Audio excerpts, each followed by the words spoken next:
Here at Bondex, we have almost 90,000 square feet of operating space in which we house thermal bond nonwoven manufacturing technology, specialty spunlace manufacturing technology, and various lamination and finishing capabilities.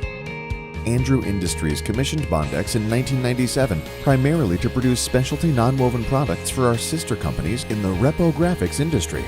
Since then, we have grown to serve additional customers in markets such as pharmaceutical filtration, thermal insulation materials for the oil and gas industry, cellular window shades in the home care markets, electrical insulation materials, and more. One of the ideal customers which we like to work with is the one who's willing to come alongside us and innovate with us. Typically, this involves the customer presenting a problem to us where we can use our science and expertise combined with our nonwoven process technologies available and deliver a product that meets their need. What's really exciting about the future of Bondex is our appetite for growth and our willingness to invest in the business to bring innovative solutions to the market.